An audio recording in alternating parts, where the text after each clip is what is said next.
E aí, moçada, sejam todos bem-vindos ao novo podcast do Nada de Pânico, com a temporada Mundo Afora, onde nessa série a gente bate um papo com profissionais que estão no exterior para que possam compartilhar suas dicas, experiências, suas histórias, enfim, um monte de coisa interessante em vários lugares do mundo.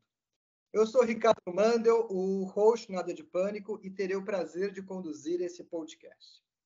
Lembrando que o Nada de Pânico ele é produzido por um time formado por profissionais sêniores do mercado, que tem como objetivo compartilhar conhecimento, experiência de anos de carreira e mostrar que não existe limite de idade para aprender, para ensinar e para trabalhar. Hoje temos a companhia de umas pessoas muito especiais, a Silvana Machado, de Campinas, o Jorge Lacombe, também de Campinas, apesar de ser carioca, e a Alessandra Argona, de São Bernardo do Campo. E no episódio de hoje vamos ter o prazer de receber diretamente da Polônia a Cris Dumont, que está morando lá há algum tempo, mas antes teve uma experiência na China por muitos anos. A Cris, ela é uma coach certificada, né, que trabalha na Europa, tem muita carreira, uma larga carreira como coach e experiência em marketing também. Ela fez propaganda na Universidade Gama Filho e pós-graduação em marketing pela PUC do Rio. Ela é casada com o Luiz Rothstein, que nos presenteou com uma fantástica entrevista na semana passada. Então vamos começar, Cris. Fique à vontade de se apresentar, de falar um pouquinho de você. Olá, obrigada pelo convite, né, de estar aqui com vocês. Vamos ver se eu consigo chegar à altura do Luiz, porque eu soube que ele foi um sucesso, pelo menos foi isso que ele falou para mim, que foi um sucesso, a entrevista dele. E, nossa, você falou de Gama Filho, da onde você tirou isso, gente? A Gama Filho nem existe mais, né? Tem alguns lugares que eu trabalhei para a Brahma, que não existe mais, estudei na Gama Filho, que não existe mais. Tantas coisas mudaram nesses últimos anos, né? Enfim, resumindo, no mundo corporativo eu tive 25 anos de experiência trabalhando na área de comunicação. Então, eu trabalhei grande parte da minha vida em agências de propaganda, como a Thomson, a DPZ, a NBS. Depois eu trabalhei em 2 jornais, um jornal no O Globo, no Rio, e depois a gente se mudou para Curitiba, eu trabalhei na Gazeta do Povo. Mas eu confesso que ainda no Rio de Janeiro eu comecei a ter uma crise de carreira. Acho que todo mundo chega nesse momento, né? Todo mundo passa por um momento em que você dá uma parada, né? Você sobe a montanha, sobe, aí chega um momento que você para e diz assim, peraí, era para cá mesmo que eu queria ter vindo? Era essa montanha que eu queria ter subido? Será que tinha que estar na montanha do lado? O que eu faço agora? Eu desço, subo, e foi nesse momento que eu pedi demissão da DPZ, que foi uma agência de propaganda que eu trabalhei durante 13 anos.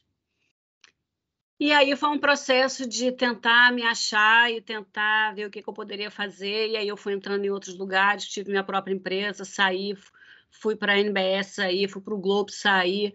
Aí fui para a Gazeta do Povo em Curitiba. Eu falei, Luiz, eu vou pedir demissão de novo. Ele falou, calma, não pede, porque eu acho que a gente pode ir para a China. Aí eu não pedi demissão, esperei, e aí fui para a China. E aí na China foi uma grande nova história que começou, e que eu não posso nem dizer assim, abandonei minha carreira após o Luiz, que é mentira. Eu já estava abandonando a minha carreira há algum tempo. E a China foi um alavancador de uma nova carreira, que hoje me dá tudo aquilo que eu não estava mais conseguindo tirar da propaganda. Então foi um timing perfeito, hein, Cris? Timing perfeito. Olha, o Luiz falou a mesma coisa, né? Que a China também foi um timing perfeito na carreira dele, foi um timing perfeito na sua. E aí eu pergunto, vocês com 3 filhos, né? Como que foi esse timing perfeito para os filhos? Porque para os filhos foi tão simples assim ou eles tiveram algum impacto para fazer essa mudança? Como é que foi isso? Porque é difícil, né? Adolescente com amigos e primos e essa coisa toda, como é que fica? Olha, foi assim, eu acho que a maior decisão foi sair do Rio de Janeiro e morar em Curitiba. Porque nesse momento foi um momento em que a gente deixou o Fernando, o filho do Luiz, no Rio, e se mudou com as crianças para Curitiba. E ali foi a primeira vez que eles tiveram a experiência de entrar num lugar novo e ter que fazer amigos novos e ter que começar. Então, quando a gente falou, então agora vamos para a China, O Dudu tinha 8 anos, né? O Dudu, uma vez eu perguntei para ele, ele falou assim: eu imaginava um portão enorme com dragões e uma opção de loja vendendo quinquilharia de R$1,99. Era isso que ele imaginava da China. O Marquinhos não tinha ideia. A Mariana estava com 14 anos, ela estava começando a formar o grupo de amigos, a ficar depois da escola, tocando violão com os amigos, então para ela foi um pouco mais complicado.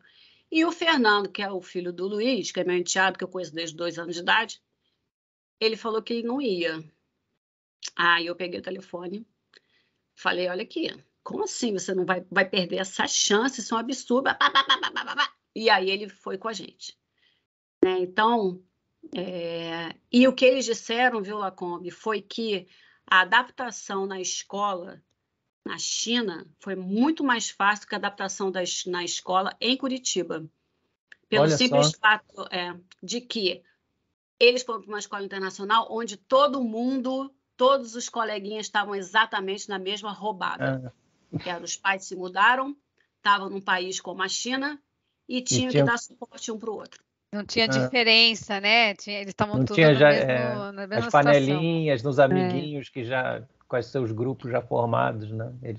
Todo mundo tendo que formar. Uma grande empatia, né? Legal isso, né? Aí já começa o crescimento das crianças, né? Você ser solidário. O que chega, que está há mais tempo, ajuda o que está chegando agora e vamos todo mundo junto, porque a gente está no mesmo barco e vamos remar para frente, né? Uhum. E aí vocês chegaram... Não, fala aí, Alessandra. Eu ia falar, vocês chegaram lá e aí como é que foi, assim? E agora? Estamos na China. Porque você estava fazendo transição de carreira, né? Agora você, tipo assim, agora eu não estou mais no jornal e como é que você começa? Você não pode trabalhar num jornal na China que você não sabe chinês, né? E como é que funcionou isso? Cara, então, aí foi a grande mudança da minha vida, que foi assim, onde eu fui... Eu perdi, assim, resumindo a história, eu perdi completamente a minha identidade, né? Porque eu era uma pessoa que trabalhava desde os 17, 18 anos e trabalhava e tinha um próprio salário, era independente, tinha status, tinha reputação, né? Aí você chega na China e você tem pós-graduação na PUC, se você trabalhava, fazia apresentação para o diretor da Coca-Cola e da Petrobras, tá? A menor diferença para os chineses e para os brasileiros que estavam lá, muito menos, porque a comunidade brasileira era muito de pilotos e mulheres que optaram em ser donas de casa, ou elas também eram moças, então eu estava completamente fora, não tinha ninguém de mundo corporativo que eu pudesse, né, conversar.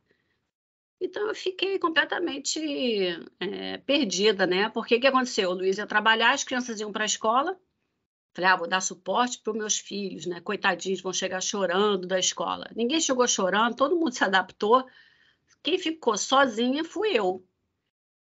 E aí as amigas que eu tinha, uma parte eram donas de casa, então não tem nenhum preconceito no que eu estou falando, respeito, inclusive foi isso que eu aprendi lá. Como é que cozinha uma comida legal, como é que faz uma coisa legal, e vou confessar, não sabia nem cozinhar, não sabia fazer um feijão, porque a vida inteira eu trabalhei, a vida inteira no Brasil todo mundo tem empregado, a vida inteira eu tive empregado. Então eu não sabia fazer isso. E aí tinha um outro grupo que era das mulheres que me convidavam para beber vinho 4 horas da tarde. E eu ia beber vinho 4 horas da tarde. Então, eu não sabia muito bem o que eu estava fazendo, porque eu não estava nem num grupo, nem estava no outro. E eu me abria, assim, vai ver, eu que estava errada a vida inteira. O legal mesmo é beber vinho 4 horas da tarde. Enfim, minha salvação foi... Me matriculei na Shenzhen University e fui fazer curso de mandarim. E passei 2 anos tendo que ir todos os dias de manhã, de 8 até meio-dia, junto com uma galera muito mais nova do que eu, estudar mandarim. E aí a minha vida ganhou um pouco de sentido, sabe? Porque senão eu acho que eu teria meio que surtado. Cris, essa era a minha pergunta que eu ia fazer para você no começo, como é que é assumir um sonho que não era seu, né? Como é que foi a ver esse sonho do Luiz de ir para a China, que ele tinha tido já essa oportunidade, e tá bom, ó, vamos fazer dessa goiaba uma goiabada, né? Como é que foi isso? né? Eu até digo isso porque você foi tomar vinho com a mulherada à tarde. Então, é se achar naquele contexto, né? Então, como é que é assumir um sonho que não era seu? E passar, porque tem essa coisa do exemplo, né? Dos pais e na motivação dos filhos, que vocês fizeram super bem com os filhos, né? Pelo que o Luiz comentou. Então, como é que foi você se imbuir desse e falou, tá bom, agora vou com essa mesma rédea, vou com esse mesmo sonho de ver o grande portal da China? Eu acho assim, não sei se teve um grande sonho do Luiz, né? O Luiz nunca foi um cara que ele teve um sonho de ir para a China. Eu acho que as coisas foram acontecendo. E a mudança do Rio para Curitiba e ele se sentir muito... Era até triste, porque eu ia para a Gazeta do Povo, deixava ele em casa trabalhando, quando eu voltava, ele dizia assim, tem que ir ao supermercado? Tem que comprar alguma coisa? Tem que não sei o quê? Porque ele queria sair de casa, porque ele tinha passado o dia inteiro dentro de casa limpando piscina, sabe? E eu olhava para aquilo, estava vendo que aquilo era ruim. Então, quando apareceu a oportunidade da China, falei, pô, faz todo sentido, número 1. Número 2, eu sempre quis morar fora e dar essa oportunidade para os meus filhos. Eu rezava para um dia Deus me mandar para os Estados Unidos, né? Europa. Precisava ter me mandado para a China, mas tudo bem, foi o que deu. Então, de certa forma, era um sonho nosso também, proporcionar esse tipo de coisa para as crianças, né? E eu vou confessar uma coisa aqui, eu espero que meus pais nunca ouçam esse podcast, mas eu percebo que todo mundo que se muda para muito longe, né, como é o caso da China, tem um gancho familiar, sabe? Tem uma corrida para a liberdade, preciso de espaço para mim. Porque as pessoas, é fácil você se mudar, né, para os Estados Unidos, para o Canadá, mas quando você vai para a China, é uma mudança ela é muito radical. A distância da China para o Brasil é muito grande, né? E na época que eu fui, não tinha nem internet desse jeito, que a gente podia fazer, qualquer momento poderia telefonar, né? Tinha que fazer o Skype, era mais complicado. Então eu acho que juntou tudo, sabe? Então, como eu tenho um lado espiritual já um pouco desenvolvido, eu não acredito em coincidência. Então, eu acho que foi assim, a tempestade perfeita. Junta isso, junta aquilo, e agora vai. E a gente foi. E aí eu falei, bom, então agora que eu tô aqui, né, tá na chuva para se molhar, então... Ô, Cris, você comentou aí da sua primeira vivência aí na China, como é que era, até você ir para a faculdade, né, e começar a ter um pouco de foco em algumas coisas. Como é que foi você, de repente, não sei se o termo seria esse, se reinventar na China profissionalmente? Como é que foi isso, se é que você fez isso? O termo é exatamente esse, o reinventar, né? E, bom, eu cheguei lá e fui tentar, além de estar na faculdade, faculdade, né? De ter no curso de mandarim, eu perguntei para o pessoal da Gazeta do Povo se eles não queriam que eu escrevesse um blog para eles. E aí, né? Aí eu acho que é daí que a Silvana já leu meus textos e tudo. Eu comecei a escrever, porque eu saía na rua e olhava aquelas coisas assim, eu preciso contar isso para alguém, gente, não é possível. E aí eles toparam. Então, eu tinha um compromisso profissional que era o escrever, embora eu não tivesse remuneração.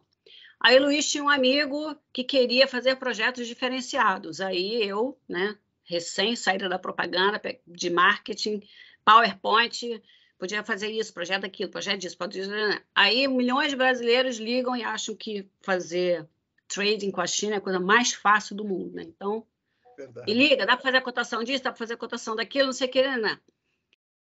Aí eu resolvi que eu tinha que trabalhar, que eu ia ser professora. Eu fui ser professora de inglês para criancinha chinesa. Aí eu me lembro do dia que eu estava... Porque na China eles são muito rígidos com os contratos, né? Então, assim, se eu chegar 5 minutos atrasada, eles iam descontar do meu salário. Eu me lembro que eu estava no ponto do ônibus, um calor da porra, com a mochila, laptop, tudo dentro. E o ônibus estava atrasado. E eu comecei a me preocupar que o ônibus estava atrasado e eu ia chegar 5 minutos atrasado e iam descontar do meu salário. Daqui a pouco eu parei e falei, meu Deus, o que é isso? Onde é que eu fui parar, né? Como é que fala aquele ditado? Sei lá o que foi parar em... Esqueci. Eu estava completamente fora da minha realidade. O que era eu correndo atrás para dar uma aula que vamos contar os 5 minutos? E aí eu comecei a dar aula na escolinha, e uma vez uma vovó chinesa encrencou comigo, entrou dentro da sala de aula, achou que eu estava deixando o neto dela lá de fora. Aí ela começou a me pagar um esporro em mandarim, eu não estava entendendo nada. A professora assistente, que era chinesa, que me dava suporte, não estava na sala naquela hora. E a vovó começou a me empurrar. Aí, quando a vovó começou a me empurrar, eu levantei da cadeirinha para falar com ela. E a chinesinha entrou e falou: ó, não fala nada, não fala nada, não fala nada. E aí eu aproveitei isso e pedi demissão. Então, eu fui tendo essas experiências, né? Então, foi uma grande reinvenção. E aí, quando caiu a minha ficha, e essa palavra do reinventar é uma coisa que é importante para mim, porque uma vez me convidaram para fazer uma matéria para uma revista chamada Shenzheners. Era uma indiana que criou essa revista, que eram os expatriados que faziam Shenzhen. Aí ela olhou meu currículo no LinkedIn e, né, a businesswoman, certo? E aí ela me chamou para uma entrevista, a gente foi se encontrar no Starbucks, tipo blind date. Eu não sabia quem era ela, não sabia quem era eu. E eu fui direto à faculdade. Eu saí da faculdade, passei no Walmart, fiz as compras e fui para o Starbucks. Portanto, eu estava de rabo de cavalo, tênis, um carrinho... Preparadíssima para uma entrevista, né? Preparadíssima. Não é? É. Aquela carrinho O look perfeito, né? Perfeito, bolinha branca, cheio de livro, suando. Aí eu sentei no Starbucks e eu tô vendo uma indiana de longe, mas aí eu fiz assim com a mão e ela, nada. Aí eu levantei, fui lá e falei assim, você não é a fulana? Ela falou assim, então, eu sou a Cris. Aí eu vi no olhar dela, tipo assim, cara, não é possível que é essa mulher que eu vou entrevistar. E aí, nessa entrevista, ela falou, nossa, eu queria muito que você escrevesse sobre a capacidade de se reinventar na China, porque era isso que eu estava fazendo. E aí, isso é uma matéria super bonita sobre isso que eu guardo com o maior carinho. Então, foi uma reinvenção, mesmo. Sofrida, mas foi. E como foi de vocês chegarem, fazer essa toda a reinvenção e um dia vocês serem convidados para ser a família exemplo num palco lá na China? Como é que foi isso? Isso, não sei se o Luiz falou, mas eu nessas coisas de ter emprego, né, de arrumar alguma coisa para fazer, porque quando você é uma pessoa produtiva, você não aguenta não viver a produtividade, né? Você, Alessandra, Silvana, tem mulheres que trabalham até hoje, né? Não dá, vai dando um vazio. Então, eu me juntei com a minha professora de mandarim, porque eu tinha uma professora particular de mandarim, a Nora, e a Nora me colocava em todas as roubadas do mundo. Mas eu topava. Então, ela dizia assim, Cris, você tem que ir não sei aonde. Eu dizia, tá bom. Aí eu ia, chegava lá e descobria que era uma entrevista com não sei o que lá do governo, mas tudo bem, eu ia fazendo, né? E dessa vez foi isso. Ela falou, vou botar vocês para participar de um programa, tá? Eu falei, tá, que programa? Família mais bonita da China. Eu falei, mas aqui não tem ninguém bonito. Ela falou, não, mas a gente precisa de estrangeiro. Eu falei, tá bom, amanhã vem um jornalista te entrevistar. Eu falei, que jornalista? Confia em mim? Eu confiava nela. A jornalista veio, vai ter toda uma discussão de roupa, porque aí eu botei um vestido rosa, decotado. Um dress code local, né? Puta, eu, uma senhora, mãe de família, não poderia estar com vestido rosa decotado. Aí ficou a discussão, porque tem que botar roupa preta, não sei o quê, né? Bom, enfim. Sentei lá com o jornalista e ficamos lá 3 horas conversando. E ele escreveu uma matéria sobre mim, sobre a família. E aí eles fizeram uma votação. E aí a gente ficou nos 10 mais bonitos daquela região.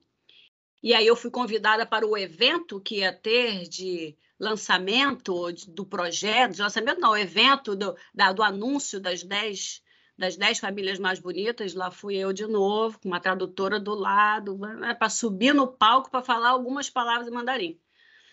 Eu falei, então vamos. Eu entrava em todas as roubadas, né? Porque para mim era matéria para o meu blog.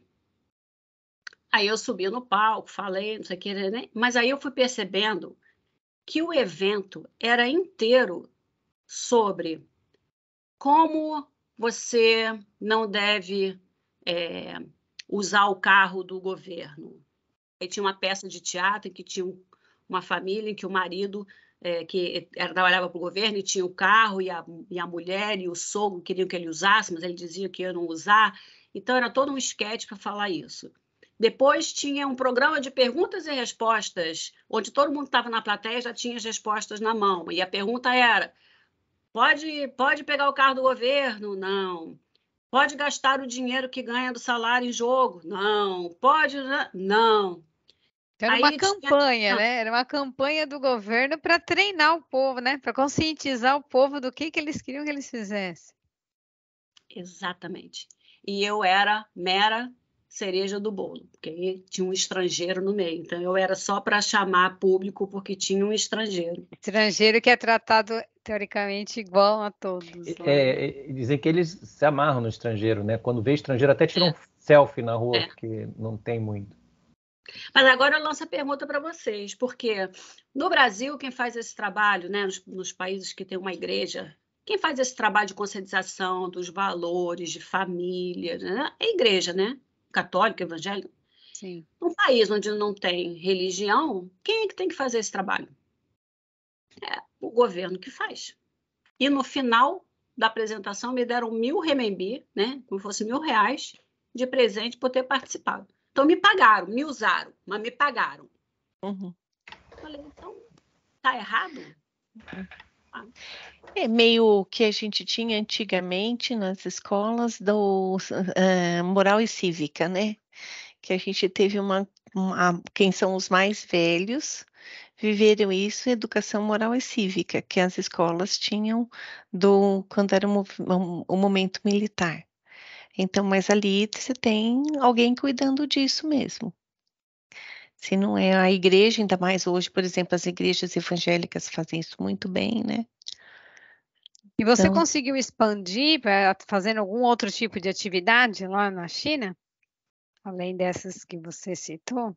Eu ia perguntar sobre como você chegou no coaching, né? Porque, eu ia perguntar isso. Porque aí, em algum momento, você já é uma coach já muito experiente, que provavelmente começou na China e continuou depois. Você chegou na Polônia já com uma bagagem grande, né? Você começou coaching antes da China ou nesse período que você estava em Idol na China? Foi nesse período. Então, eu fiquei lá em 2011, 2012, 2013, 2014. Em 2014, eu acho que até uma colega de vocês, a Maria Cristina, Moliterno. Moliterno. Ela é minha madrinha.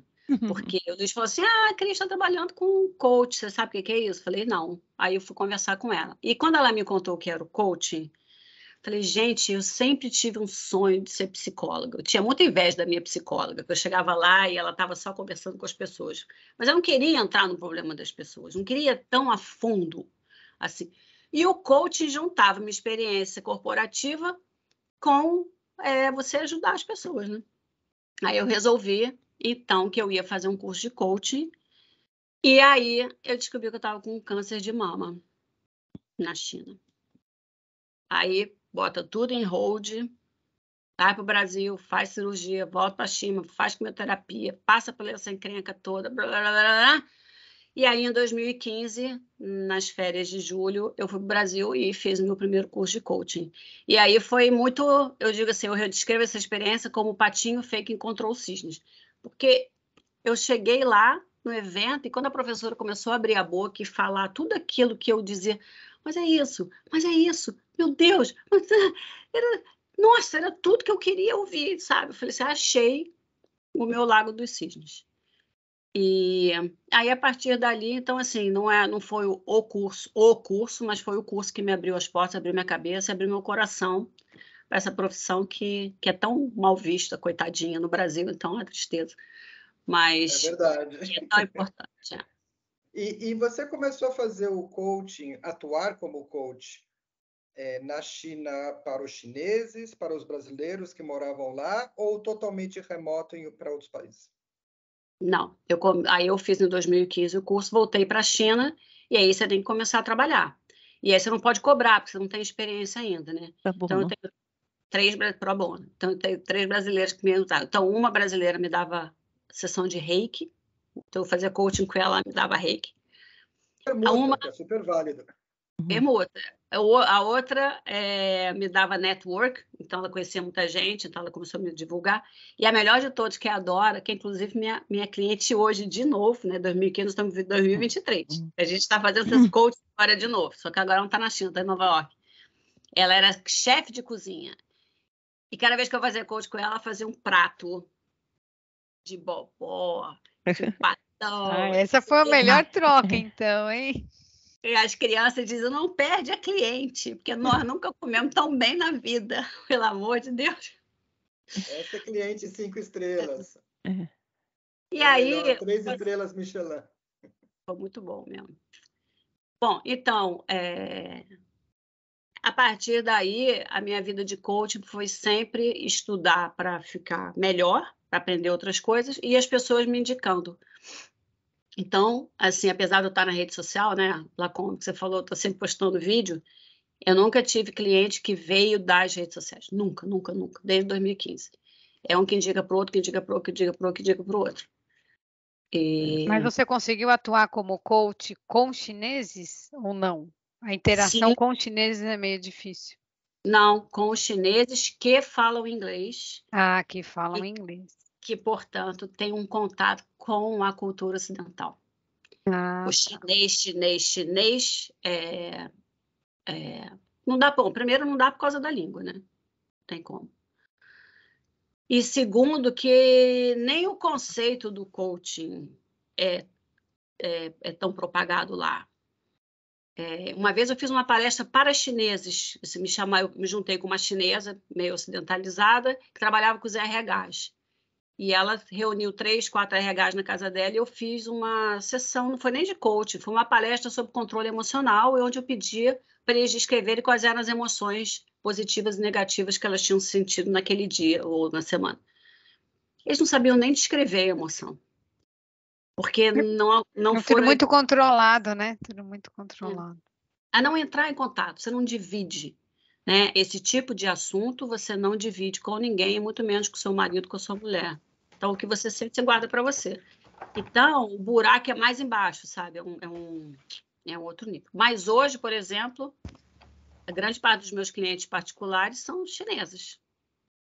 Tem uma chinesa que está em UK, na Inglaterra, tem uma chinesa que está em Hong Kong, aí tem uma americana que está na China, e aí eu meio que abracei essas chinesas, sabe? E sim, trabalho com elas, mas não em mandarim e não totalmente chineses. Que bom, então é coach internacional, né? Agora, voltando a falar sobre a China, Cris, o que te chama mais atenção, ou chamou, né, naquele momento, com relação à cultura, com relação à qualidade de vida, enfim, em viver lá no dia a dia, nos aspectos positivos? Olha, quando eu cheguei lá e eu comecei a escrever sobre os chineses, eu descobri que os chineses eram muito parecidos com os brasileiros. Parece uma maluquice, né? Mas o jeitinho brasileiro de não parar no sinal, de dar uma roubadinha no jogo ali, né? Era um jeitinho chinês também. E outras características como assim o respeito pela família, né? Ter eventos familiares, a comer junto com a família. Eu fui percebendo que a gente era muito parecido. Quando me pergunto qual foi a sua maior dificuldade de adaptação na China, eu digo não foi a China, foi o fato de eu ter parado de trabalhar. Então isso aí não tem... E na China a gente vai... Cara, eu sei que eu estou indo fora do que todo mundo diz, né? Mas não foi complicado se adaptar à China e à cultura chinesa. Mesmo sendo mulher? Por conta mesmo sendo, porque a gente tem uma imagem que, por conta da forma como eles atuam, né, o controle e tudo, a gente tem uma imagem de que o papel da mulher na cultura chinesa é um papel mais de lado. Não sei se isso é verdade, se está correto. Não é nem um pouco verdade. Primeiro que as chinesas são altamente... na realidade, elas pareciam até umas prostitutas na rua, porque eram todas elas de shortinho cavado e bota cano comprido, e eu dizia assim, isso que é a China, né? Mas elas não têm o sex appeal que a brasileira tem. Então, pode botar esse tipo de roupa que também não causa nenhum grande... Não vai acontecer então, nada. as chinesas são bonitas e são empreendedoras. Então, a minha professora de mandarim, que fazia curso, abria curso de fazer evento, não sei o que estava sempre com o governo, que me carregava junto, era um trator. A outra com quem eu me juntei para fazer treinamentos, que me levava para dentro das empresas, era outro trator. Então, não tem... As mulheres são muito... estão na dianteira. E eu acho até que tem um pouco, assim... Eu falei isso para o Luiz outro dia. Eu falei, Luiz, você tem noção de que a gente está vendo uma nova geração de chineses? A gente está tendo o privilégio de conviver com os chineses que estão conseguindo sair da cultura tradicional chinesa. Da caixinha, sair da caixinha. Da caixinha e desbravar. E aí eu me orgulho de ter esse trabalho de coach, porque essas mulheres que saem da China e vão para a Inglaterra, eu tenho uma outra que foi que o sonho dela era ir para Amsterdã, e ela foi para Amsterdã, e a gente se encontrou em Amsterdã, porque lá no processo de coaching dela, ela falou assim, um dia eu vou morar em Amsterdã. Eu falei, a gente vai se encontrar lá. Mas ficou assim no nível do imaginário, né? E um dia ela foi e eu estava lá. Então, essas chinesas, né, que a gente está tendo o privilégio de ver e de ajudar, né? Porque em algum momento você fala, é normal isso, assim, não precisa ser tão pegar tão pesado com você mesma. Não, você não precisa casar aos 25, 26 anos. Você pode ter uma vida que não quebrou paradigmas, né? O seu trabalho era meio que quebrar os paradigmas dela. E era isso que eu ia perguntar, você está me falando, está me confirmando, que deve ser muito difícil para elas, né? Porque a sociedade chinesa tem muitas regras, é uma sociedade que a gente imagina tem até a questão do partido, do país, tudo muito organizado, tudo muito preparado. Acho que a sua vida é muito mais ou menos já programada, né? Como você vai nascer, viver e morrer. E, de repente, as pessoas sendo mais donas da sua carreira, mais donas da sua vida, mais donas das suas coisas, deve ser uma quebra muito maior. É como se fosse adolescente tendo que sair de casa e podendo enfrentar o mundo e não ter mais que seguir, né? Imagino que seja alguma coisa assim. Mas isso que você falou agora de que a gente já nasce sabendo, a gente vai nascer, como é que a gente vai viver, como é que a gente vai morrer. Se você pensar no Brasil, por exemplo, é a mesma coisa, né? Você vai fazer o ensino médio, você vai passar para o Enem, você vai fazer uma faculdade, você vai arrumar um emprego, você vai conhecer alguém, você vai casar, você vai ter filho, aí você vai encher o saco da sua carreira, você vai questionar a sua carreira, e né, é o padrão, né? Infelizmente, é o padrão. Isso é no mundo inteiro, né? É no mundo inteiro. Não é só no Brasil, não é só na China. Não, e eles não têm, olha, a China, por isso que eu falei que apareceu, a China é uma zona. É uma zona. É motinho em cima da rua, é motinho entrando na rua, é gente escarrando na rua, é uma zona do caceta nos supermercados, é todo mundo com megafone. No sábado é uma feira livre no Carrefour, no Walmart. Todo mundo com seu megafone gritando para chamar a promoção, né? É uma casa de louco. Então, essa estereótipo que o brasileiro, né, que se tem, não é do brasileiro, que se tem da China, que é tudo certinho, todo mundo vai ao continente, não tem nada disso. É uma esculhambação e se salve-se quem puder. Mas tem um governo por trás e todo mundo faz parte do governo. E assim, eu tenho a sensação que os chineses são criativos, né? Porque hoje, assim, eles conseguiram resolver uma série de coisas e hoje eles já têm uma quantidade de patentes e uma quantidade de coisas que estão começando a ser copiadas pelo Ocidente, né? Que está invertendo. Hoje eles são líderes em uma série de tecnologias, baterias, por exemplo, para carros elétricos, eles são líderes em baterias para carros elétricos e várias outras tecnologias, 5G e outras coisas, eles estão muito avançados, né? Então, assim, deve ser um povo muito criativo, além de ser muito, muito trabalhador e estudioso, né, também. Minha opinião, tá? É trabalhador e estudioso. Não era criativo. Não era criativo, né? Porque na escola você é ensinado a fazer o teste para passar no Enem deles, e aí você tem que saber pelos caracteres, tem que saber o caractere de decor, tem que escrever os caracteres todos, decore e copiar 100 vezes cada um. Então, eles são... metódicos. Eles são ensinados assim, né? O processo de aprendizado é esse. Então, tem pouco espaço para a criatividade. As crianças vão ter aula segunda a sexta, no sábado elas vão para o training center, no domingo elas vão para o training center. Eu dava aula de inglês para as criancinhas num shopping que só tinha atividade para criancinha, e aí era ginástica olímpica, era robótica, era fotografia, era o inglês, era não sei o quê. Então aquelas crianças estão sempre... Então não tem muito espaço para criatividade. O que os chineses fizeram? Se abriram para o mundo, receberam os estrangeiros, começaram a pegar o know-how dos estrangeiros, começaram a copiar tudo, que eles copiaram tudo, e dane-se as patentes, né? Copiaram tudo, e agora eles estão aprimorando tudo e melhorando tudo, e agora é deles. Então é um povo muito esperto. E a gente acha que não.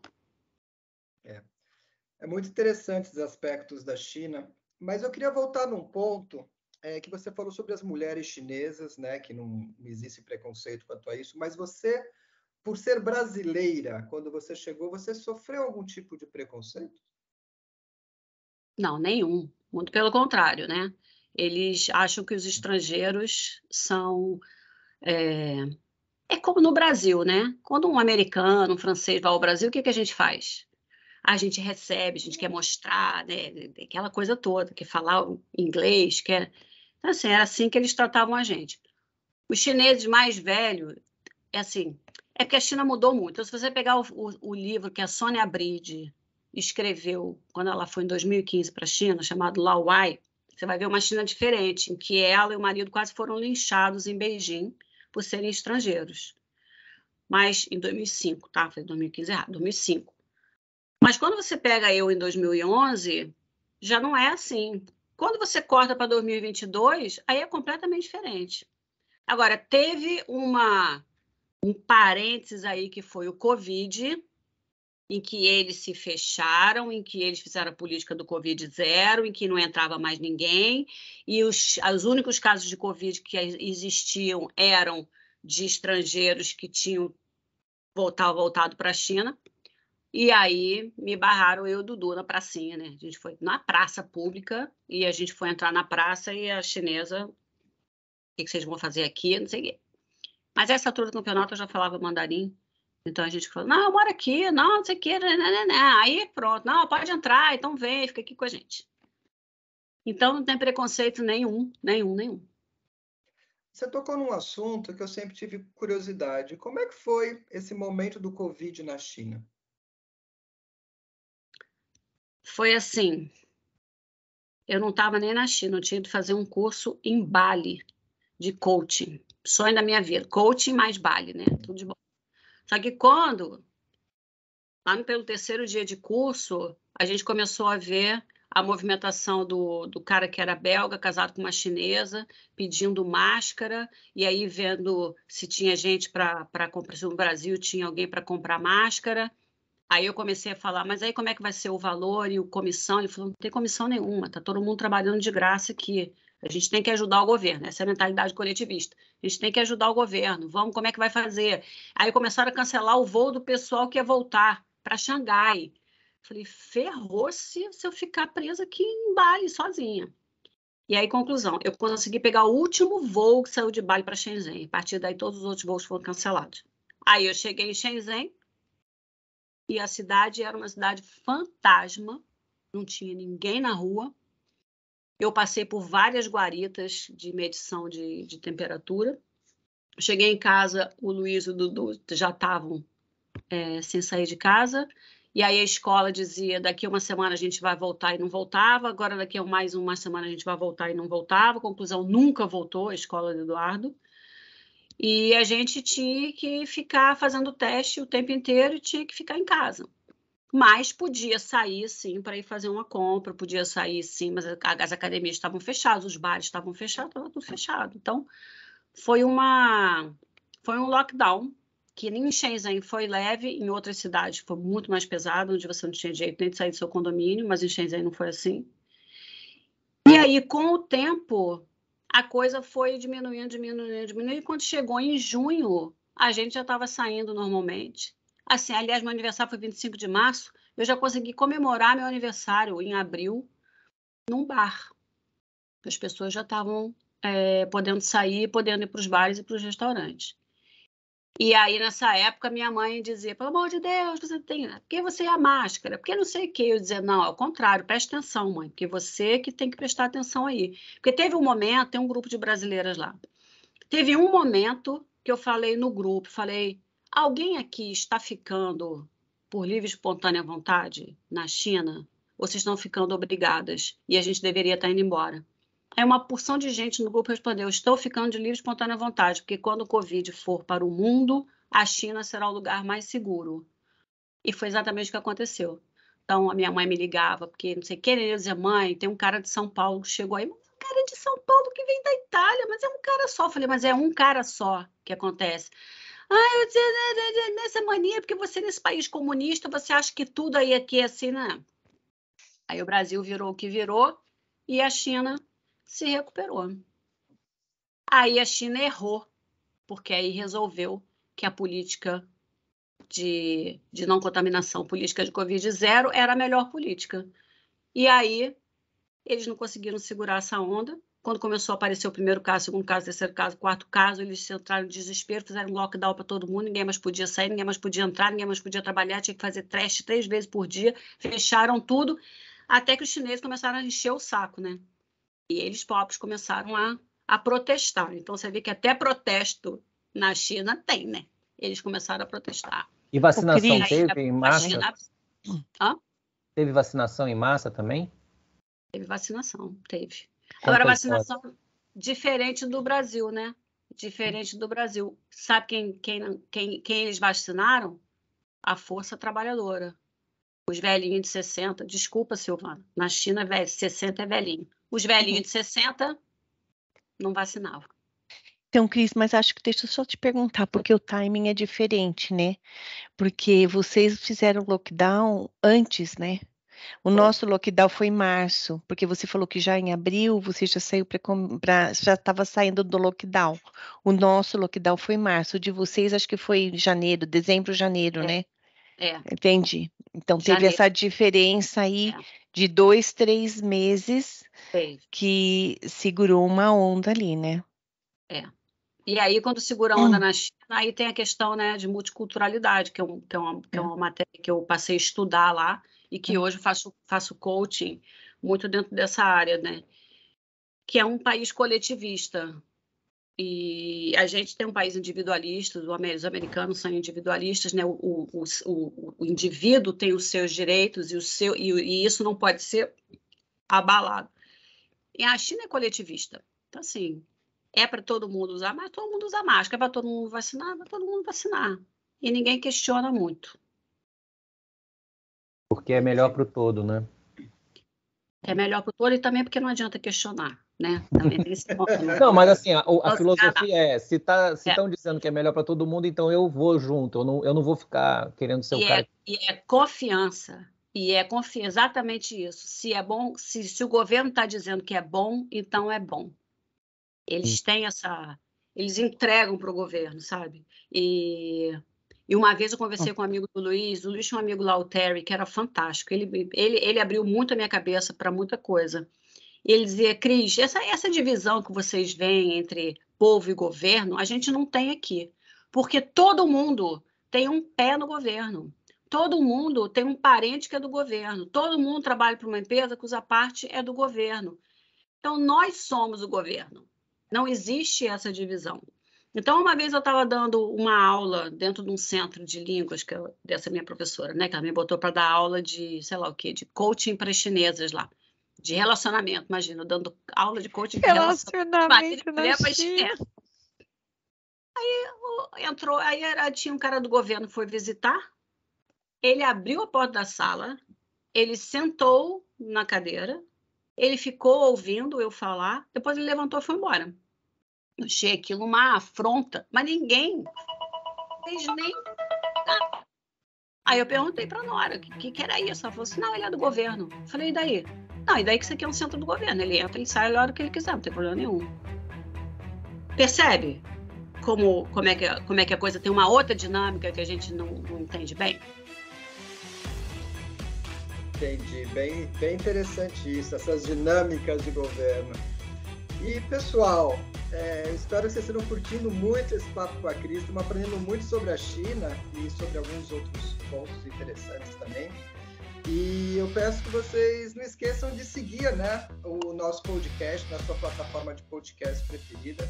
Lembrando que o Nada de Pânico é publicado semanalmente. Aí você curtindo, você ali seguindo, você não perde quando a gente lança um novo episódio. E claro, se possível, mandem feedback pra gente, que isso é muito importante para nós, para a gente poder ter um trabalho cada vez mais legal, mais interessante para vocês, né? E agora uma pergunta que é interessante, Cris. Você entrou em pânico em algum momento? Nossa, eu devia ter ensaiado essa pergunta, que ela deveria vir, né? Não entrei em pânico. Talvez, quando eu tenha descoberto o câncer, talvez eu tenha entrado em pânico porque a gente não confia na medicina chinesa, porque a gente não confia nos chineses e porque a gente não consegue se comunicar com eles. E para você fazer um tratamento de câncer ou para você ouvir um diagnóstico desse, você tem que confiar muito no médico que está do outro lado, senão você surta. Então, eu acho que nesse momento, talvez eu tenha entrado em pânico, mas eu acho que eu tenho um mecanismo interno que, se eu entrar em pânico, eu não entro em pânico. Eu entro num estado qualquer aí de total... Estado de proteção que você liga ali para não entrar em autopreservação, né? Autopreservação. Que esquece a emoção da frente e toca. E vamos enfrentar o que tiver que enfrentar. Você chegou a fazer algum blog, algum site sobre a sua experiência? Experiência do câncer? Isso. Fiz. Porque aí uma amiga minha, que até faleceu ontem, ela também teve câncer, faleceu de câncer. E ela me falou de vários livros. Teve um livro que tinha uma abertura do Diogo Mainardi, em que ele dizia: fulana, esqueci o nome da fulana que teve o câncer. A fulana transformou um sofrimento individual numa cura coletiva. E eu olhei aquela frase e falei: cara, é o sentido que eu precisava para dar para eu ter câncer. Por que eu estou tendo isso? Pelo amor de Deus, eu tenho que ter alguma coisa em me apoiar. Aí eu fiz uma página no Facebook que está lá ainda, Câncer Rindo Juntos dessa fase. Então, tem muita foto engraçada, gente de peruca, todos os momentos em que eu tive que raspar a cabeça. Aí um menino do Brasil, um enfermeiro do Brasil, disse que ele estava que ele tinha umas criancinhas, que ele trabalhava no hospital infantil de crianças com câncer, se eu podia escrever um livro. Aí eu escrevi um livro que, na realidade, virou um vídeo, pode procurar no YouTube, As Aventuras de Shaolin, que é um livro para criança falando sobre o que é o câncer, tratamento do câncer. Depois eu descobri que aquele menino estava mentindo para mim, ele queria ficar meu amigo para poder vir para a China e ficar na minha casa, uma coisa Ai, não creio. Creia. Mas o resultado foi bom. Porque o resultado foi bom. Você fez um vídeo, né? Que está ajudando muita criança. Aí eu li um livro chamado Anticâncer, de um francês chamado David Servan, que era um médico, ele era neurologista e cientista, eu acho, e ele teve câncer de cérebro. Aí eu resolvi transformar aquele livro num vídeo do YouTube. Então tá lá também. O livro Anticâncer, um resumo do livro.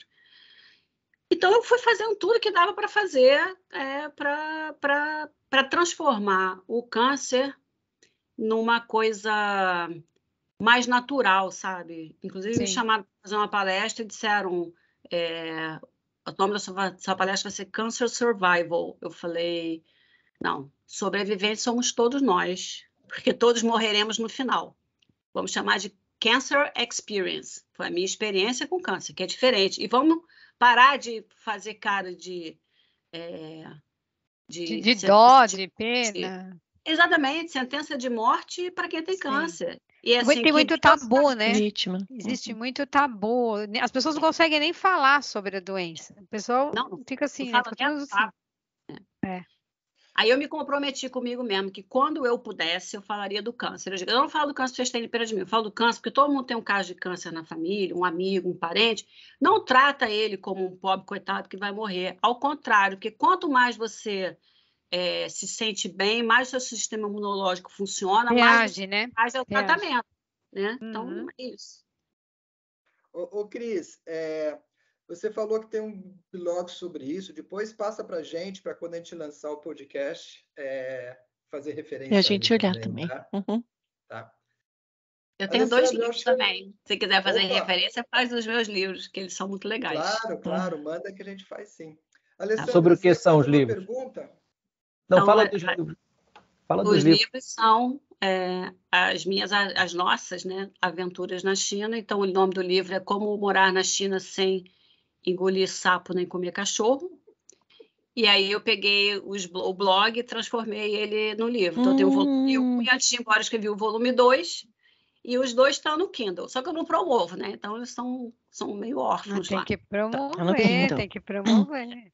Então, aí vocês já estavam toda familiarizados lá na China e de repente tiveram que mudaram para a Polônia. E aí, como é que foi isso para você, para as crianças, para a As família, crianças né? já estavam em diáspora. Que já são adultas, né? As crianças já tinham duas na Austrália e uma em Portugal. Então, só estava o Dudu com a gente, né? Então, só tinha um. E eu tinha como essa coisa de coaching, né? Então, a gente tem o vision board, que é aquilo que a gente... Qual é o nosso... O que a gente quer? Então, lá, a primeira frase do meu vision board era: em janeiro de 2022, eu estarei morando na Europa. E eu dizia para o Luiz, a gente tem que sair daqui, a China tem prazo de validade, tem, porque por mais que... É muito difícil você se sentir pertencendo à China, né? Porque você fisicamente não é chinês. Você, aqui não, aqui eu passo por polonesa, ninguém... Mas na China, onde você entra, vão te olhar e vão dizer... Todo mundo olha... olha para você, né? Porque o nosso biotipo é diferente deles, não tem jeito. Exatamente. Então você não tem um amigo chinês, você não fez, você não vai na casa dos chineses. Aqui a gente tem amigos poloneses já, mas lá você não tem isso. Então, quer dizer, chega, tá na hora, vamos embora todo mundo para a Europa, pelo menos a família ficar junto, porque não faz sentido meus pais no Brasil, seus pais no Brasil, os filhos na Austrália.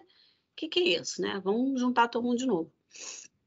Aí o pai do Luiz faleceu em junho, ele foi para o Brasil, passou 4 meses para tentar voltar para a China de volta, e eu falei para ele: se você não chegar aqui até o dia 1º de novembro, eu vou me embora. Vou embora sozinha, pego o Dudu, vou embora para a Europa, sei lá para onde é que eu vou, depois você encontra a gente. E ele conseguiu voltar 18 de outubro. Nossa! Quase que chegou no primeiro. A gente vê como é importante. Chegou assim correndo, né? Chegou correndo, assim, suada, né? Então, era um desejo, né? Aí, de novo, o universo conspirando. O Luiz consegue a cidadania polonesa e a Kindle oferece a vaga na Polônia. Tá de sacanagem, né? Tá de sacanagem. Ninguém acredita, né? Ninguém acredita. Ô, Cris, você comentou do seu amigo lá, do amigo do Luiz na China, o Terry. Ele, então, não era um chinês também? Ele era um chinês com muita experiência ocidental. Ah, então, entendi. Ele era chinês, mas porque ele você comentou que não fez amizade com chineses, né? E você falou do Terry, daí eu falei, bom, então o Terry não era chinês. Não, ele era. Ah, tá bom, entendi. Mas se você pensar que a gente morou 11 anos na China, a gente o Terry, né, que era amigo do Luiz na IBM, quando ele saiu da IBM, os dois meio que se afastaram. Então a gente não tem nada, embora eu sempre gostei muito da Seagull, que era a mulher dele, mas a mulher dele não falava inglês, então era mais complicado. Mas no livro eu tenho os personagens chineses, né? Então tem um capítulo que fala do Terry, mas no volume 2 tem as duas pessoas, os dois chineses que eu fiquei mais triste de me afastar, os únicos dois. Era a nossa empregada, que lá chama Ai, e o nosso amigo, que começou como motorista, virou meu parceiro de business, virou meu cliente de coach, tudo, que é o Li, que a gente deixou lá, né? Então tem uma foto que assim, a gente indo embora para o aeroporto, a nossa Aijao, o Li, eu e o Luiz e o Dudu agarrados chorando na garagem. E lá esse esquema de você ter ajudante dentro de casa também funcionava na China, porque isso não é normal na Europa, nem nos Estados Unidos, né? Então, na China, você tinha quem te ajudasse. Eles chamam de Ai. Ai é tia. é a tia da sua casa, né? Uhum. E os próprios chineses têm a AI. Uhum. E E ela você- virou minha grande amiga, né? E você fala mandarim até hoje, você não perdeu o mandarim, nada. Você lê, Eu- escreve. Por causa dela, porque a Aijal, quando foi trabalhar lá em casa, a Aijal não queria nem saber se eu não falava mandarim. Ela me perguntava tudo em mandarim, era o que vai ter de comida para hoje, o que eu vou cozinhar para hoje. Quando eu não entendia, ela Você caía na fazia o quê? cara. Você punha no Não tá Google? Tem entendendo como nada. traduzir isso no Google? Naquela época, esses tradutores que hoje em dia aqui na Polônia não tem problema nenhum, não tinha, não era assim. Ah, não tinha. Eu tinha um livro que era de figurinha, que tinha o Espera aí, né? Você vai título procurar. Eu abri o livro e mostrava a figurinha no livro. Agora, né? Aí, então a Aijal até hoje a gente se liga. Então eu mantenho o meu mandarim, porque a Aijal me liga e fala comigo no chat como se eu falasse mandarim, assim, entendeu? Mas aí às vezes eu desligo e falo assim, Luiz, acho que foi o mandarim, porque eu falei com ela há um tempão, né? Mas que legal, Cris. Você tocou nos pontos muito interessantes, como, por exemplo, você manter as amizades mesmo em outro lado do mundo. Isso eu acho que é muito importante para cada um, para a nossa vida. E o outro ponto que me chamou a atenção é várias referências ao que você quer, você acaba realizando, aos sonhos, né? Então, os sonhos realmente acontecem, né? Quando a gente quer alguma coisa de verdade, coloca um objetivo, normalmente o universo conspira a favor, né, disso. E a própria ida para a Polônia que você acabou de mencionar, eu acho que é bem isso. A gente está terminando, né? Estamos terminando esse papo, mas, Cris, eu gostaria de saber uma coisa. Você se arrepende de alguma coisa que você fez nessas viagens, nessa ida para a China ou Polônia? Posso fazer um parênteses no seu último comentário? Claro. O universo conspira, mas o que faz a diferença é o nosso foco. Porque quando você está grávida, você vê todo mundo grávido. Quando você vai comprar um carro vermelho, você vê uma opção de carro vermelho na rua. Então, quando você tem um objetivo, você vê todas as oportunidades, porque você sabe o que você quer. Quando você não sabe o que você quer, então as coisas passam, você nem percebe. Fecha parênteses. Cara, se eu me arrependo...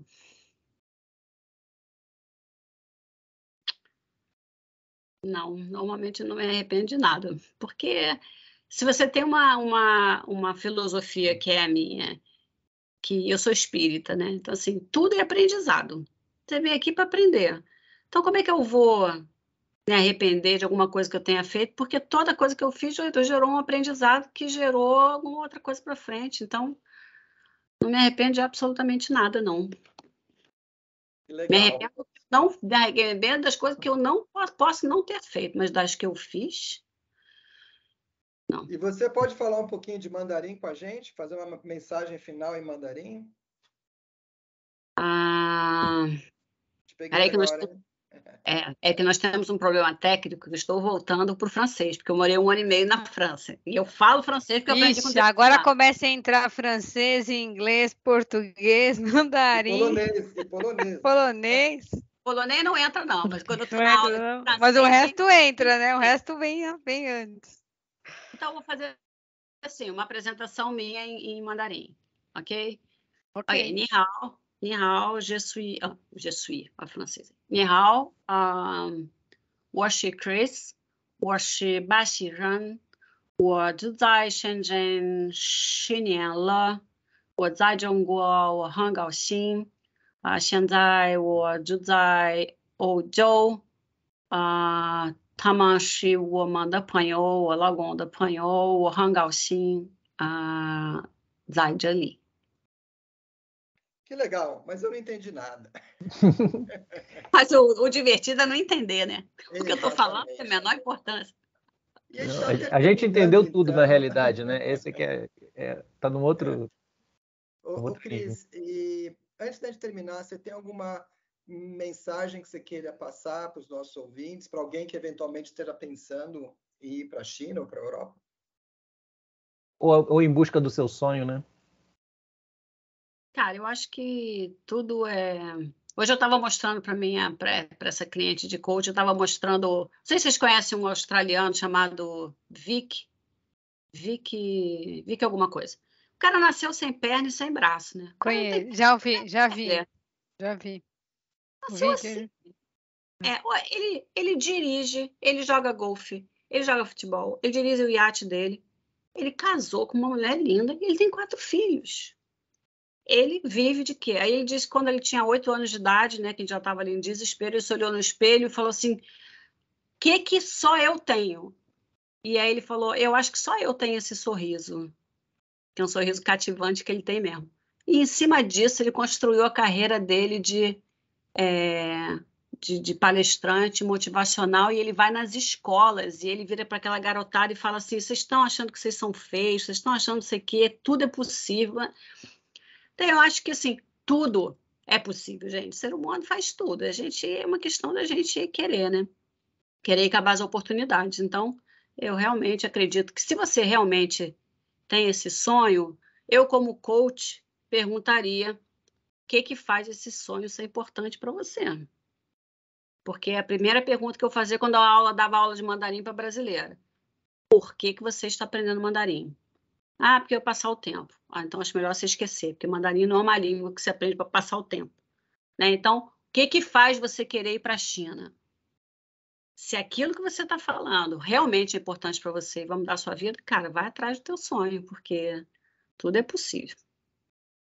Ah, que legal. Então, com essa mensagem incrível, a gente está terminando o papo hoje. Eu quero agradecer muito a Cris Dumont por ter separado esse tempinho para conversar com a gente. Agradecer também a Alessandra, a Silvana e o Jorge Lacombe por participar aí desse bate-papo. E aqui a gente termina o episódio de hoje. E se você está curtindo, está gostando, segue a gente, né, nas suas mídias, na mídia social, nas nossas plataformas e curta aí o nosso podcast. E também vocês podem seguir a nossa página no LinkedIn, o Nada de Pânico, e o nosso Instagram, que é o Nada de Pânico. Tá? Então foi um grande prazer estar aqui com vocês hoje. Um grande abraço, sucesso a todos e até o próximo podcast. Bye, bye. Até a próxima. Valeu. Adorei, Cris. Muito bom. Valeu.